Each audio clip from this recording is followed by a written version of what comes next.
जय श्री खाटू श्याम।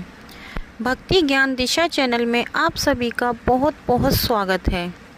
दोस्तों, आज मैं ऐसी महिला की कहानी आप लोगों के साथ शेयर करने जा रही हूँ जिसे सुनकर आपके रोंगटे खड़े हो जाएंगे। आप सोचने पर मजबूर हो जाएंगे कि क्या सच में श्याम बाबा इतना बड़ा चमत्कार भी कर सकते हैं। तो जी हाँ दोस्तों, आज जो मैं कहानी सुनाने जा रही हूँ वो दिल्ली की रहने वाली एक महिला की कहानी है जिनका नाम सुनीता है। तो दोस्तों, कहानी में अंत तक बने रहें और अपने ही चैनल भक्ति ज्ञान दिशा चैनल को सब्सक्राइब करना बिल्कुल भी ना भूलें। साथ ही साथ हमारे आने वाले वीडियो की नोटिफिकेशन ताकि सबसे पहले आपको मिले, उसके लिए बेल आइकन को प्रेस करके ऑल पर सेट कर दें और हमारे वीडियो अगर आपको अच्छे लगे तो आगे भी शेयर करें। तो चलिए दोस्तों, शुरू करते हैं। जो आज की कहानी है वो दिल्ली में रहने वाली एक सुनीता जी की कहानी है। सुनीता जी बताती हैं कि उनकी शादी को 10 साल बीत चुके हैं। सुनीता जी के 3 छोटे छोटे बच्चे हैं। उनके 2 8 साल के बेटे और एक 5 साल की उनकी बेटी है। सुनीता जी की ससुराल में उनके साथ कोई भी नहीं है। उनके सास ससुर का बहुत पहले ही देहांत हो चुका था जब उनके पति छोटे थे और उनकी नंद की शादी हो गई। उनकी नंद दिल्ली से बहुत दूर एक गांव में रहती है। अब सुनीता जी किराए पर रहती हैं। सुनीता जी का अपना कोई घर नहीं है। वो अपने छोटे से परिवार के साथ अच्छे से ज़िंदगी बिता रही थी। सुनीता जी अक्सर बीमार रहा करती थी। सुनीता जी को अक्सर कुछ ना कुछ होता ही रहता था। कभी उनको थायराइड भी है और कभी उनको बुखार, कभी कुछ वो आए दिन बीमार ही रहा करती थी। लेकिन कहते हैं ना दोस्तों, जब इंसान गिर रहा हो तो वो और ज़्यादा भगवान उसको परेशान कर देता है, ऐसा लोग कहते हैं। लेकिन भगवान कभी किसी को परेशान नहीं करते। कहते हैं कि जो इंसान पहले से दुखी हो उसे भगवान और भी ज़्यादा दुखी करते हैं। तो देखो दोस्तों, हमें भगवान को कभी भी दोष नहीं देना चाहिए क्योंकि इसमें भगवान की कोई गलती नहीं है। ये तो सिर्फ हमारे कर्मों का फल है। हम अपने कर्मों की ही वजह से परेशान होते हैं। जिस वक्त इंसान के पास सब कुछ होता है, वो खुश होता है, उस वक्त वो इंसान कभी ये नहीं कहता कि हाँ, भगवान ने हमारी ज़िंदगी में सब कुछ अच्छा कर रखा है। लेकिन अगर इंसान की ज़िंदगी में थोड़ी भी परेशानी आती है तो इंसान बौखला जाता है, वो सीधा भगवान को बोलने लग जाता है। लेकिन हमें कभी भी भगवान को कुछ नहीं बोलना चाहिए क्योंकि ये सब तो सिर्फ हमारे कर्मों का फल है। हमारे कर्मों पर ही आधारित है हमारी ज़िंदगी। हम कौन से कर्म अच्छे करते हैं, कौन से बुरे करते हैं, उसके ही बेस पर हमें सुख और दुख भोगना होता है। तो चलिए सुनीता जी की कहानी पर आते हैं। सुनीता जी को एक दिन अचानक से पता लगता है कि उनको ब्रेस्ट कैंसर है। वो बताती हैं वो बिल्कुल ठीक ठाक थी। उनको एक बार उनके ब्रेस्ट पर थोड़ी खुजली हुई, उन्होंने खुजाया और वहाँ पर एक दाना निकल आया। उन्हें लगा शायद ये ऐसे ही नॉर्मल है, किसी मच्छर वगैरह ने काट लिया होगा, उससे ही ये हो गया है। सुनीता जी ने कोई ऐसा ज़्यादा ध्यान नहीं दिया, पर वो धीरे धीरे थोड़ी गांठ में परिवर्तित होने लगी। फिर सुनीता जी ने अपने बड़ी बहन को बताया और उन्होंने उनको कहा कि तू इसको हल्के में मत ले, तू डॉक्टर को दिखा। उन्होंने डॉक्टर्स को दिखाया। डॉक्टर्स ने भी दवाई गोली दी पर कोई फ़र्क नहीं पड़ा। फिर सुनीता जी ने दिल्ली के ही सफदरजंग हॉस्पिटल में अपना ट्रीटमेंट कराना शुरू किया।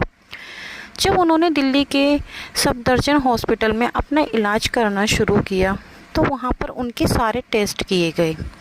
उनके टेस्ट में पता लगा कि सुनीता जी को ब्रेस्ट कैंसर है। अब सुनीता जी की हालत बहुत ज़्यादा ख़राब हो गई थी। ये बात सुनकर उन्होंने ये बात अपनी बड़ी बहन को बताई।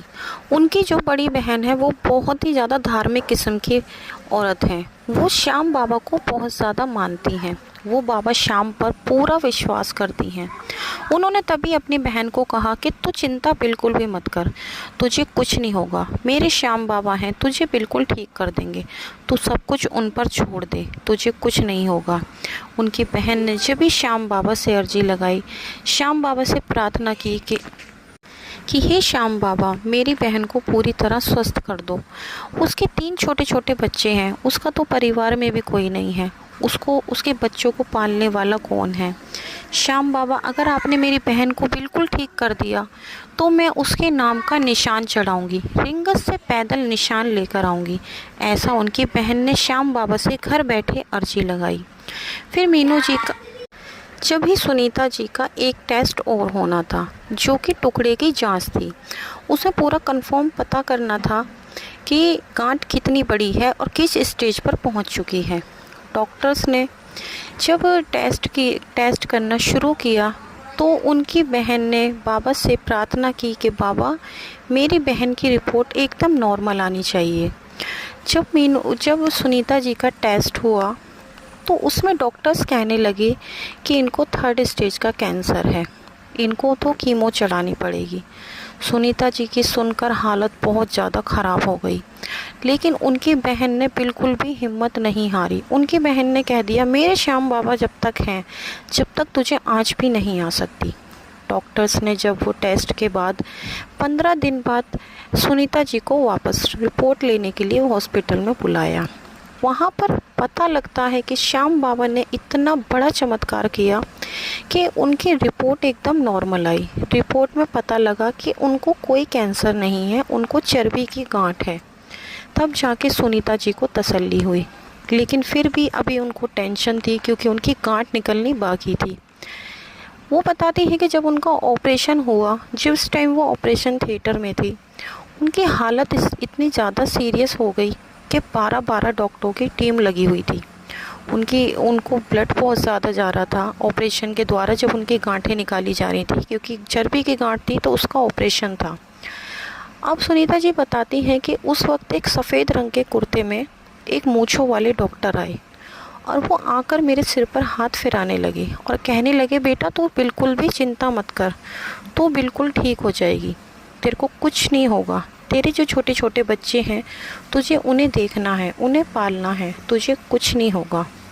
सुनीता जी बताती है, ना जाने वो डॉक्टर कहाँ चले गए, मैंने बस वो एक बार देखे थे, उन्होंने मेरे सिर पर हाथ फिराया, मेरे हाथों की मालिश की और मुझे दिलासा दिया। उसके बाद उन डॉक्टर को मैंने हॉस्पिटल में नहीं देखा। तभी उनकी बहन ने कहा, वो कोई और नहीं, वो मेरे श्याम बाबा थे। डॉक्टर बनकर साक्षात श्याम बाबा सुनीता जी के पास आए और सुनीता जी की दोनों गांठें ठीक ठाक सही सलामत निकल गईं। आज सुनीता जी पूरी तरह से स्वस्थ हैं, ठीक हैं और वो अपने बच्चों के साथ हंसी खुशी रह रही हैं। तो दोस्तों, ये थी सुनीता जी की सत्य कहानी। अगर आपको पसंद आई हो तो हमारे वीडियो को लाइक करें, शेयर करें और कमेंट बॉक्स में जय श्री श्याम ज़रूर लिखें। कल मिलते हैं, जब तक के लिए सभी भक्तों को धन्यवाद।